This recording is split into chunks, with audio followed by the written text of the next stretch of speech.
बोले श्री प्राणनाथ प्यारे की जय। श्री सदगुरु महाराज की जय। सदगुरु श्री रामचंद्र जी महाराज की जय। तीनों पुरी धाम की जय। सर्व सुंदर साथ की जय। बंदो सतगुरु चरण को करूँ प्रेम प्रणाम। अशुभ हरण मंगल करण धन श्री देव चंद्र जी नाम। श्री प्राणनाथ सतगुरु परम विनय करो प्रणाम।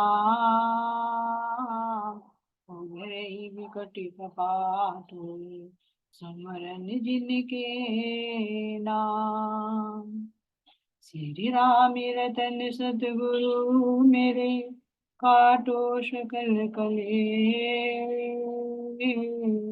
चरणों में करो वंदना हृदय करो परवेश।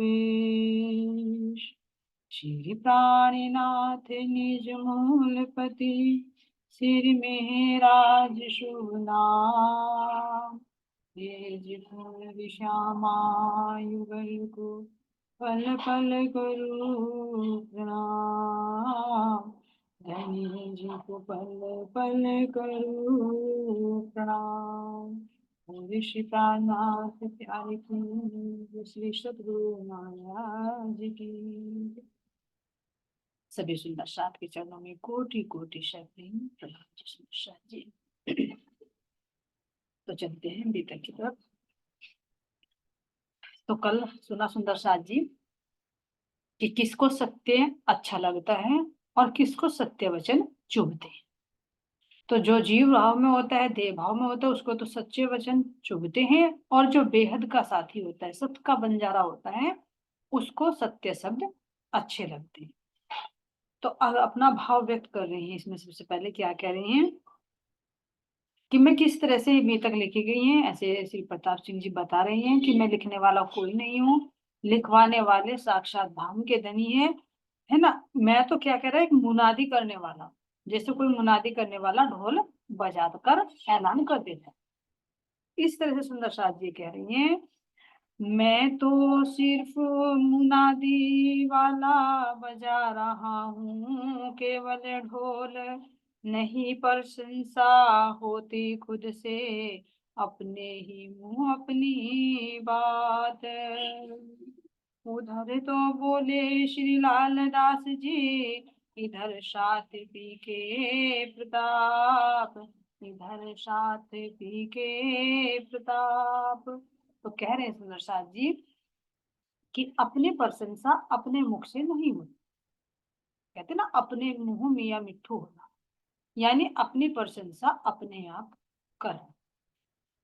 तो ये सुंदर साथ जी, इससे क्या होता है, देखो हमें थोड़ी सी खुशी तो मिल जाती है क्षणिक, कि भाई मैंने जो तपस्या की है, जो कसनी की है, कि मैं उसको अपने मुख से बखान करूं तो अच्छा लगता है। क्यों अच्छा लगता है? कि दूसरा सामने वाला मेरी प्रशंसा करे और उसकी दृष्टि में मेरी इमेज कुछ बने। तो सही मायने में देखे तो ये बहुत घाटे का सौदा है। थोड़ी देर के लिए कोई प्रशंसा कर देगा, थोड़ा तुम्हारे अंदर एक तो क्या आ जाएगा, अहंकार आ जाएगा। और दूसरी बात, शास्त्रों में लिखा होता है कि जो अपनी प्रशंसा अपने आप करता है तो उसका करा कराया सारा ही चला जाता है ना। कहानी भी आती है शायद कौन से ग्रंथ में, कि जब राजा इंद्र ने बहुत तप किए, तप करने के बाद उसने, सॉरी, राजा बलि, बलि का प्रसंग है। तो उसने कितना तप करके उस पे सिंहासन पर स्वर्ग में वो कर दिया था कब्जा। तो देवी देवताओं ने कहा कि ब्रह्मा जी से कि भाई हम कैसे अब उससे छुटकारा पाए। तो उन्होंने कहा तुम ज्यादा मत करो, जा जाकर धीरे धीरे उसकी प्रशंसा करनी शुरू कर दो, वो अपनी प्रशंसा फिर खुद बताएगा। जाते एक एक बात बताते, वो अपनी सारी बात बताते, मैंने इतने अश्वमेध यज्ञ कर लिए, इतना दान कर लिए, इतने तपस्या कर ली। तो जैसे जैसे वो बताता चला गया, उसका जो कर्म था, जो पुण्य, उसका पुण्य था, वो क्षीण होता चला गया। आखिर में उसका बल कमजोर हो गया और वो क्या हो गया, उसका पतन हो गया, आराम से उसको हरा दिया। तो ऐसे ही सुंदर साथ जी हर एक कार्य का फल मिलता है, लेकिन जब हम उसको अपने ही मुख से बखान कर देते हैं तो करा कराया उसका सारा फल निष्फल हो जाता है। तो ऐसे सुंदर साथ जी यहाँ पर कह रहे हैं कि अपने मुंह अपनी प्रशंसा नहीं होती और ना ही करनी चाहिए। अपने आप को तो हमेशा ये समझे, अरे सामने वाले को देखकर मैंने कुछ भी नहीं किया, अभी तो मुझे बहुत कुछ करना है। और जहां ये आ गया मैंने बहुत कुछ कर लिया, तो वहां समझो कि वो अहंकार वाला जो राक्षस है ना, वो एंट्री करने वाला है गेट पर खड़ा। अरे हमने तो बहुत कर लिया, हमने तो इतना तप कर लिया, हमने तो इतना वो कर लिया। अपने मुंह से अपनी बड़ाई कर, ये शास्त्रों में भी निषिद्ध है और लौकिक व्यवहार में भी शोभा नहीं देता। और उससे अपना बड़ा नुकसान है, क्योंकि हमारे अंदर अहंकार आ जाता है और जो करा करा है वो भी सब पानी में मिल जाता है। तो कह रहे नहीं प्रशंसा होती खुद से, अपने ही मुंह अपनी बात। उधर तो बोले श्री लालदास जी, कि लालदास जी ने क्या किया, लालदास जी के माध्यम से वो बीतक लिखवाई भामती जी ने। और इधर जब धामधनी रतनबाई के हृदय में विराजमान हुए तो उन्होंने वो अपना बल देकर श्री प्रताप जी के माध्यम से ये बीतक लिखवाई। दिया मुझे सब खुद प्रीतम ने, गर्भित जो इस बीतक में, पहरे पर रानी चल सिना, निधि बख्शी जिस वक्त हमें, निधि बख्शी जिस वक्त हमें, कि दिया मुझे सब कुछ प्रीतम ने। अब ध्यान देना सुंदर साथ जी, देह पर दृष्टि नहीं है, सदगुरु महाराज जी के हृदय में विराजमान धाम धन प्रीतम है ना। तो उन्होंने ही मुझे सब कुछ दिया है, जो इस बीतक के अंदर सार गर्भित है, छिपा हुआ राज है। छिपी हुई बातों को संकेत में कहते थे सतगुरु महाराज जी। तो वो संकेत को कौन समझता था, केवल संकेत वाले। जैसे होता ना कि आशिक के जो इशारे होते हैं वो मासूका ही समझते हैं, मासूक के इशारे आशिक समझता है, दूसरा कोई नहीं समझता। तो ऐसे कह रहे कि प्रीतम ने ही मुझे इस बीतक के जो गर्भित राज है वो दिखाए हैं। और इसके कह रहे हैं कि इसकी साक्षी के लिए पहरे पर रानी चल सिना, निधि बख्शी जिस जिस वक्त ये आवेश ये बल मुझे प्रदान किया सतगुरु महाराज जी ने, तो जो चल सिने की रानी थी वो क्या थी, पहरे पर थी, यानी मौजूद थी उससे। जैसे कह देते ना कि एक गवाह। अगर शक है तो शक समझो, इमारत जो चिनी अब तक, दरारे शक की भरने वाले उतरे ही नहीं अब तक। कह रहे हैं कि मैं तो बात सत्य कह रहा हूं, अगर किसी को शक है तो उसमें शक समझो, है ना।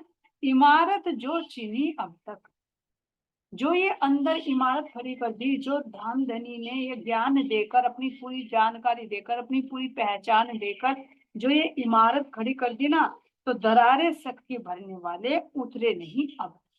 चाहे कितना भी परमात्मा तुम्हारे सामने आकर खड़ा हो जाए, अगर तुम्हारे मन में कोई दरार है तो शक है, तो उसे कोई दूर नहीं कर सकता।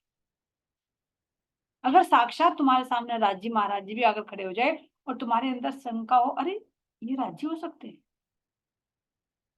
उसको वो भी नहीं कर सकते। इसलिए कुछ बातों पर हमें विश्वास करना होता है, और फिर आगे चलकर जब वो प्रैक्टिकल में आता है तो उसमें और दृढ़ता आती है। तो अब कह रहे सुंदर साथ जी, उतर भी जाए किस्मत से तो शक नवने नहीं देता, शरण में अपनों के अपनों ही को रहने नहीं देता। कह रहे हैं कि शक दूर करने वाले अगर उतर भी जाए, कौन कर सकता है शक दूर, केवल एक धामधनी ही अपनी वाणी के माध्यम से। कह रहे ना कि इस तारतम वाणी के माध्यम से सबको निशंक कर दिया, उतर आए धामधनी, सब शंकाएं थी सबको मिटा दिया। लेकिन फिर भी कह रहे हैं कि अगर उतर भी जाए ना किस्मत से, मिल भी जाए ना किस्मत से शंका का निवारण करने वाले, लेकिन वो शक जो है वो विश्वास को टिकने नहीं, अंदर में शंका शंका शंका शंका शंका ही आती रहेगी, वो विश्वास को डगमगा दे। अगर बार बार विश्वास होगा तो ये है एक माया का हथियार और एक है परमात्मा को पाने का। तो माया के हथियारों की शक्ति देखो, शरण में अपनों की शंका देखिए सुंदर सा जी, शक एक शंका जो होती है उसका कोई तूल नहीं होता है। देखा, सत्य बात पर भी शंका करते हैं, और जो शंकालु होते हैं उसने ऐसा कर दिया होगा, उसने ऐसा कर दिया होगा, तो जो सामने बात होती है ना उसमें भी उसको शंका लगती है।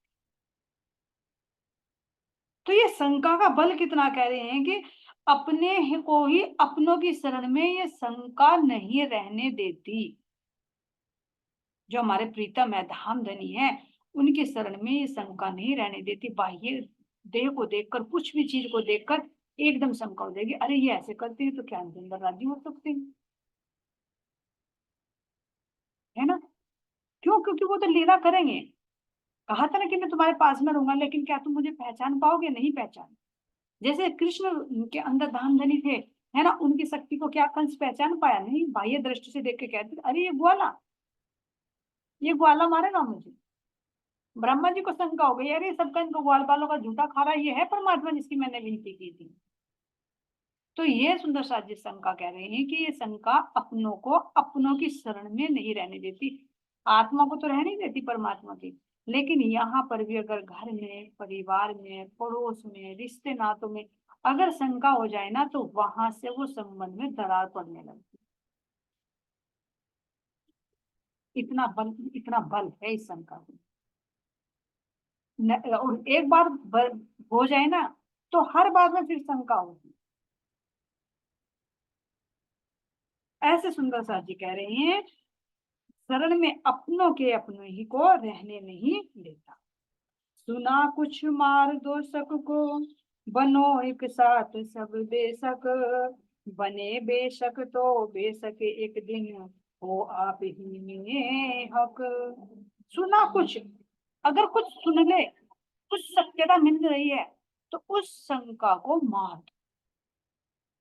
जैसे वाणी में भी तो सुंदर साथ जी बहुत आता है, अरे इसमें तो उर्दू के शब्द हैं, ये तो कुरान के खुलासा है, इसमें शंका है ना। अरे ऐसा हो सकता है क्या परम धाम? शंका है ना। अरे ऐसा हो सकता है क्या राज्य के दर्शन? शंका है ना। जैसे इंद्रावती जी को, देवचंद जी को, भाई में तो पात्र थे, उनको तो दर्शन हो गए, हमारे हो सकते हैं क्या? शंका है ना। देखिए हर चीज में शंका है, तो जहां शंका होगी वहां दूरी बढ़ती चलेगी। और जबकि कह रहे हैं कि मैं इस वाणी को लेकर आया बेशक करने के लिए, बेशक इलम है यो। फिर अगर इसमें भी शंका है, तो कह रहे धामधनी कि जो कुछ सुनते हो तो उस सुनकर उस पर विश्वास करो, और जो अंदर ये शंका आती है, इस शंका को वाद। बनो एक साथ सब बेशक, यानी जब चलना है साथ में तो बेशक बनो, किसी पे कोई शंका मत करो। बहुत तरह की शंका हो जाती है सुंदर शादी, परिवार में भी जाती। अरे ये मेरा कहना नहीं मानता, अरे ये पता नहीं पैसे कहाँ खर्च कर रहा है, पता नहीं ये किससे बातें करता है, पता नहीं मेरी जेठानी दर, कितने तरह की शंकाएं हो जाती। अगर अपने बच्चों को भी छोड़ के चले गए, अरे पता नहीं इसकी चाची, इसकी ताई इसको अच्छा तरह से खाना भी दे रही होगी, नहीं हो रही, हर चीज में शंका।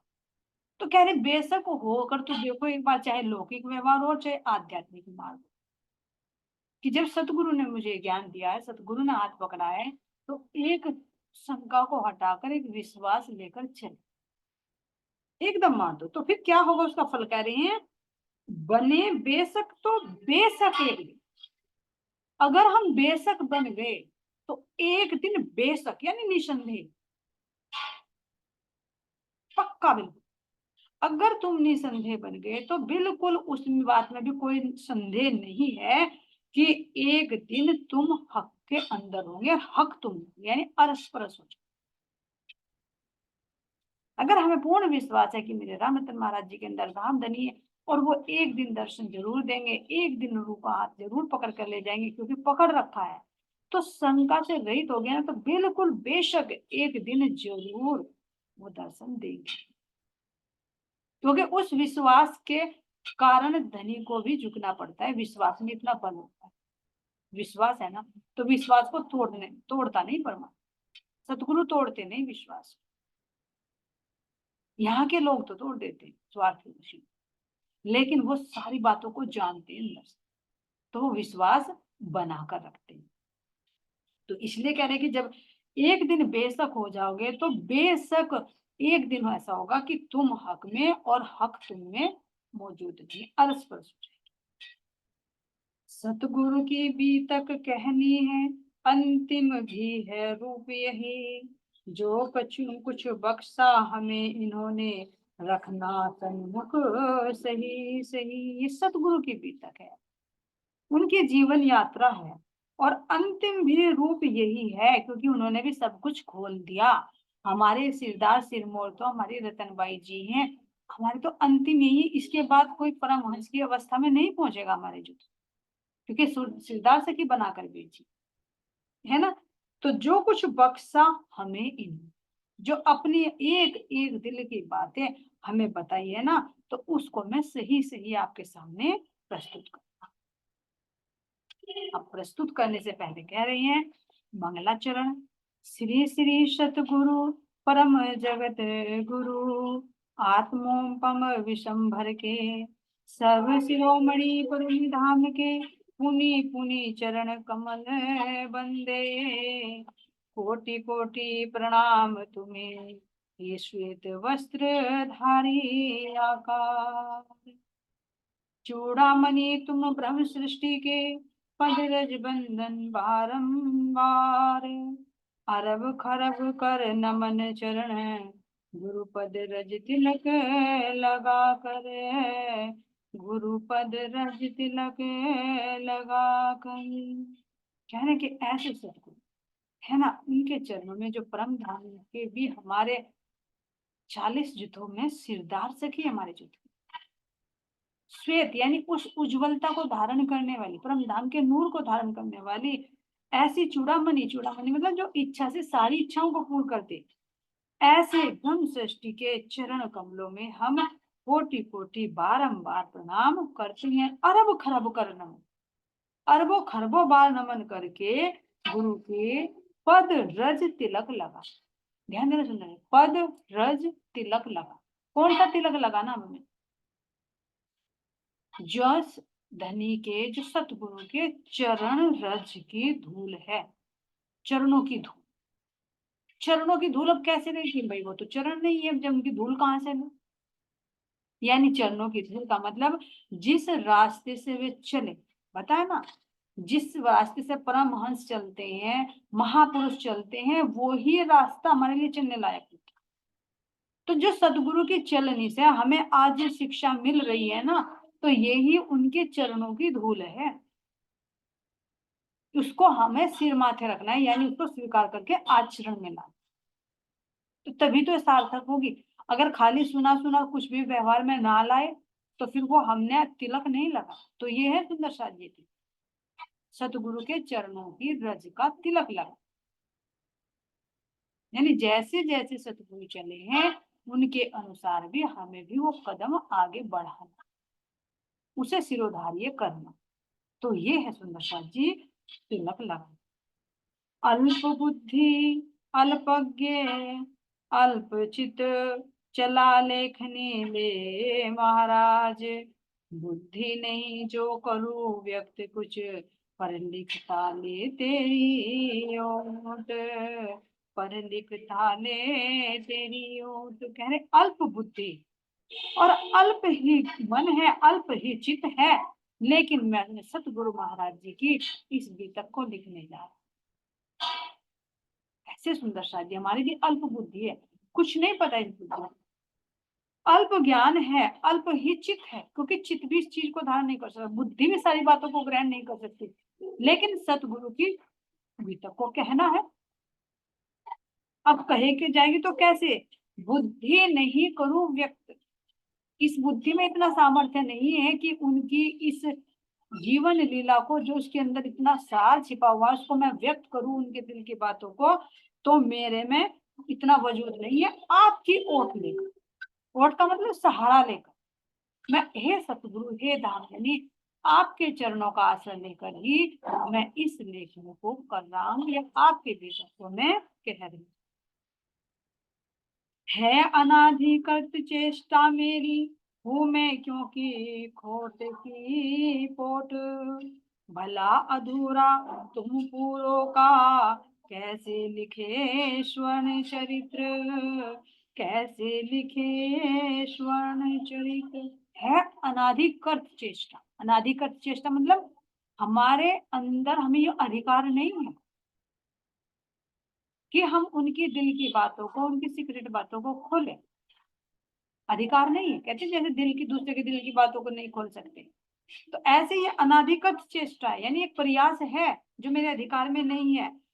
मैं क्या हूं? मैं तो खोट की पोट हूं, यानी एक पोटली हूँ, खोट की, बुराइयों का भरा हुआ भंडार हूँ। और आपकी कहाँ रहनी, आपके अंदर कहाँ धाम धनी विराजमान है, आपकी कैसी कसनी। तो मेरी जब कसनी नहीं तो उसको मैं कैसे बयां कर सकता हूँ?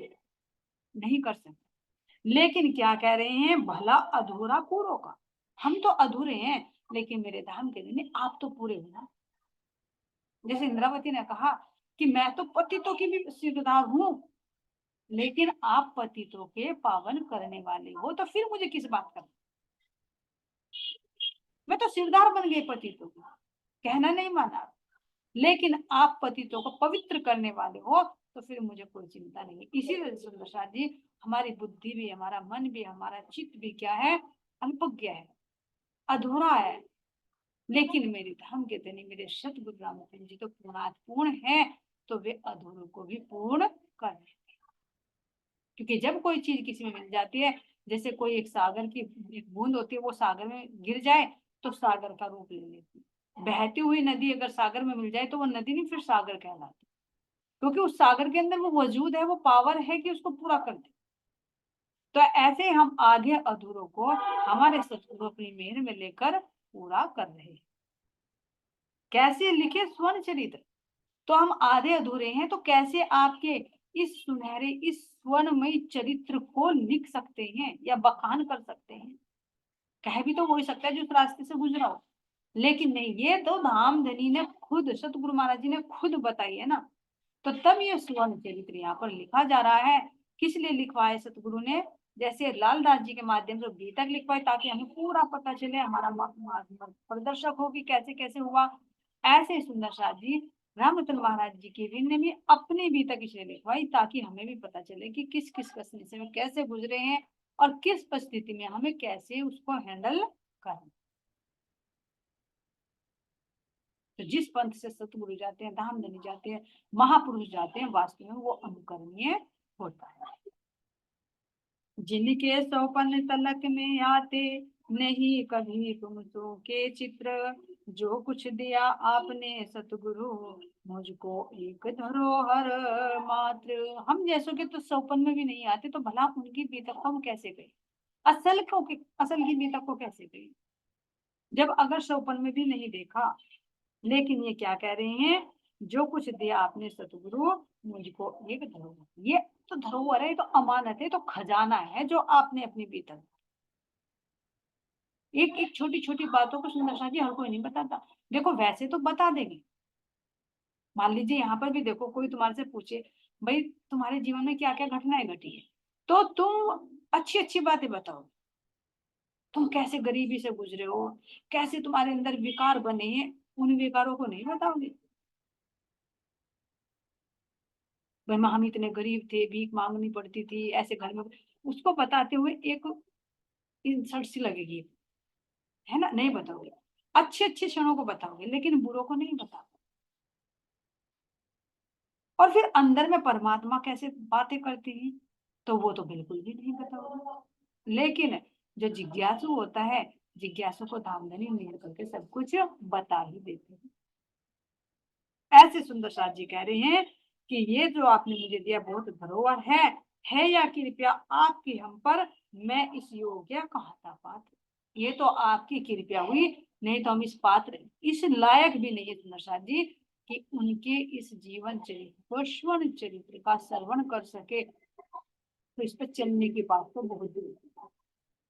लेकिन विश्वास है, जब सतगुरु ने लिखवाया है तो हमें चलने के लिए लिखा है। और अब सुना रहे हैं, ये हाथों में भी आई, अब सुनने के माध्यम से दिल में भी जा रही है। तो विश्वास है सतगुरु महाराज जी वो बल भी देंगे कि हम भी उस रास्ते पर चल सकते।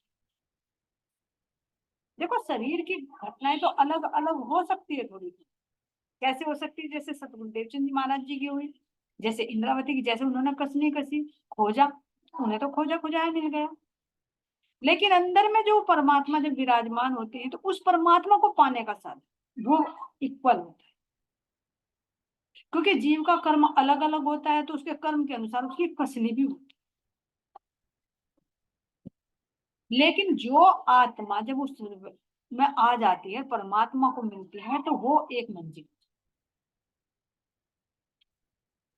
तो यहाँ पर सुंदर साथ जी कह रहे हैं, वो सारी बात बता रहे हैं। तो कह रहे हैं यहाँ पर, यह कृपया आपकी हम पर मैं इस योग्य कहा था पात्र, धरा आपने जो कुछ मेरे पाप कुंड पिंड के बीच। ये जो कुछ भी आपने हृदय में मेरे धारण किया है, तो ये तो कैसे किया, जो पाप से भरा हुआ ये कुंड था, कुआ था, ये पिंड था, तो इसके अंदर आपने अपनी कृपा से ये अपना ज्ञान ये रखा है। उसे लिखूंगा जो का तो मैं, कसम आपकी आंखें मीच, भाव भेद होने नहीं दूंगा, शब्द हमारे हो केवल। कह रहे हैं कि हे सतगुरु महाराज जी, जैसा जैसा आपने मुझे बताया है ना, मैं बिल्कुल हूबहू ऐसे करूंगा। आंख मीच कर मतलब बिना सोचे समझे। ध्यान देना सुंदर शाह जी, आंख मीच कर कहते हैं ना कि तेरा तो विश्वास आंख मीच कर करते हैं, यानी बिना सोचे समझे, आगे पीछे का कुछ नहीं।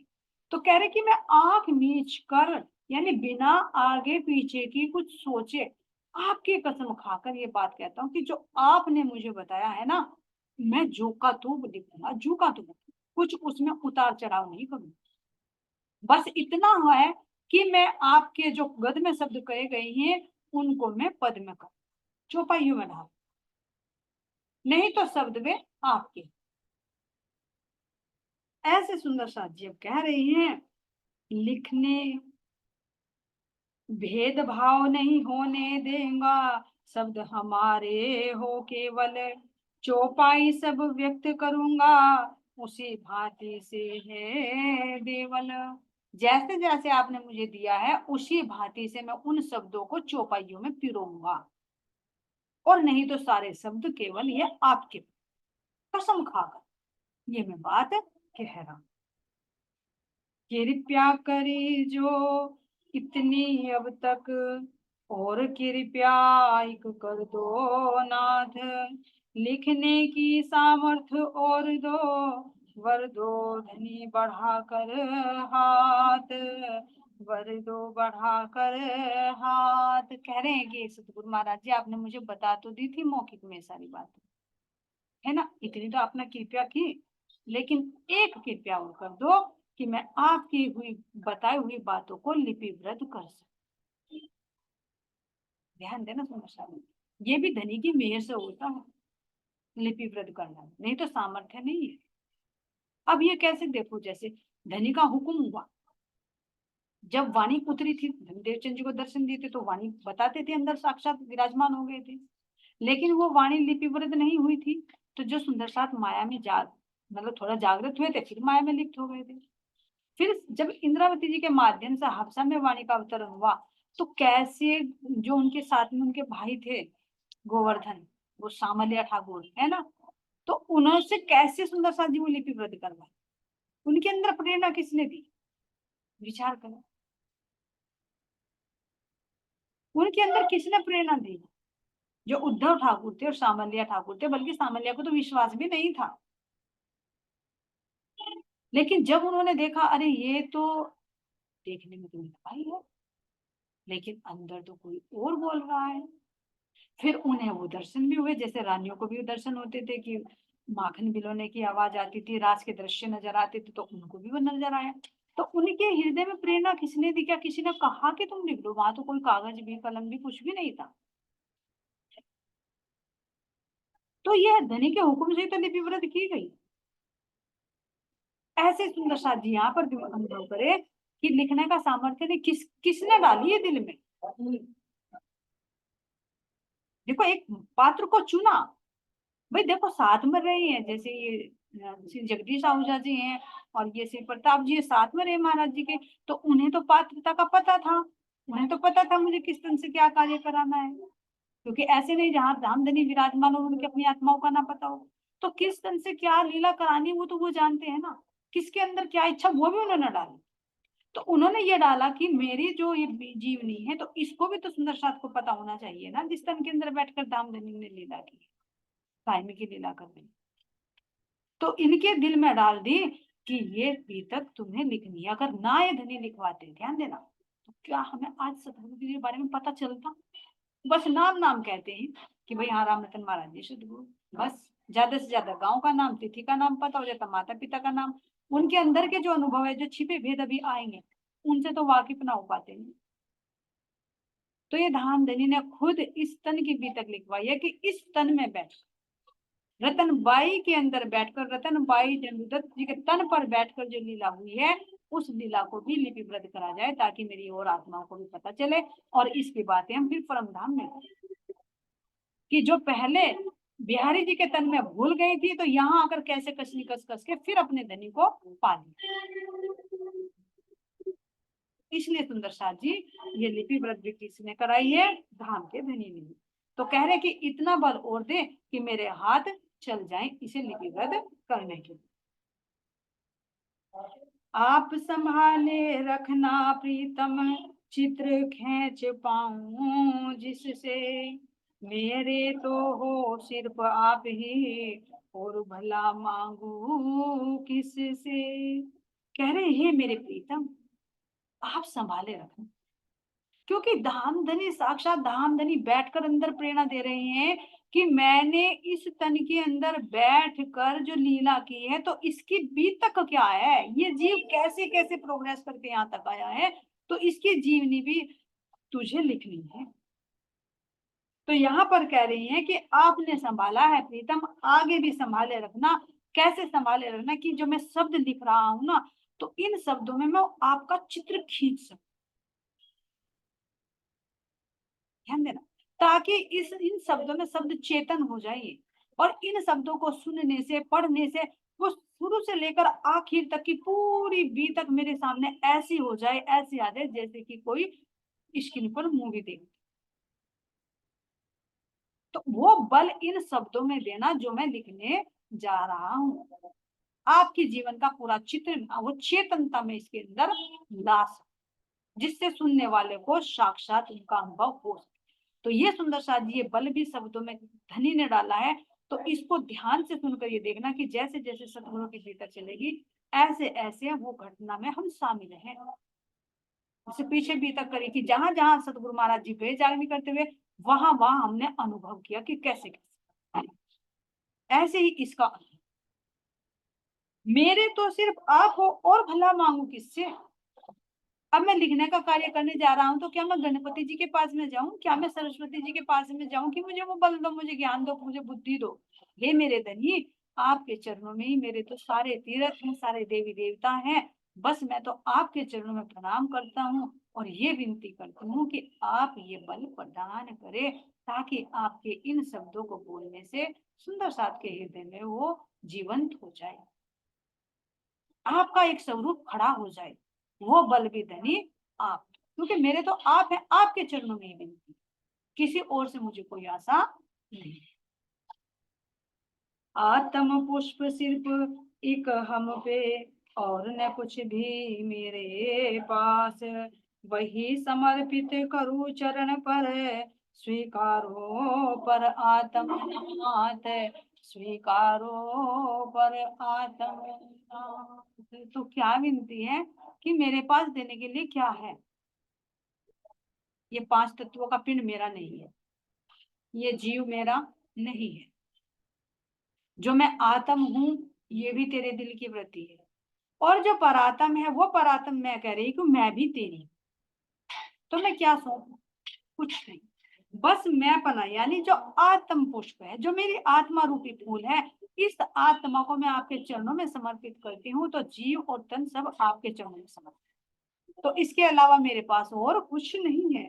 तो ये आत्मा रूपी फूल एक है बस, केवल कि मैं आपकी अंगना हूं, ये है मेरे पास, और कुछ नहीं। यहाँ की किसी की पत्नी, किसी की माँ, किसी की बहन, किसी की बेटी, किसी की रिश्ते नाती, कुछ नहीं, बस एक है मेरे धनी कि मैं आपकी आत्मा हूँ, और ये आत्मा रूपी फूल भी मैं आपके चरणों में समर्पित, क्योंकि मैं यो भी मैं हूँ, तेरी हूँ, और कुछ मेरे पास नहीं है, यानी मेरा अपना आपा ही है, और न कुछ मेरे पास, और वही समर्पित करूं चरण पर, स्वीकारो पर आत्मा। हे धाम के धनी, इसे आप स्वीकार करो, मेरे पास और कुछ नहीं है, सब कुछ आपके चरणों में मेरा बारंबार समर्पण। इसका आगे सुंदर साथ जी चलेंगे अब अगले मीटिंग। अब इसमें एक भजन है सुंदर साथ जी, वो अगले। बोलिए श्री प्राणनाथ प्यारे की जय, श्री सदगुरु महाराज की, सदगुरु श्री रामचंद्र जी महाराज की, तीनों को धाम की। दूसरे सुंदर साथ के चरणों में कोटि कोटि प्रेम प्रणाम। सुंदर साथ जी बोलने में कोई त्रुटि हुई तो माफ करना। आपके चरणों में कोटि कोटि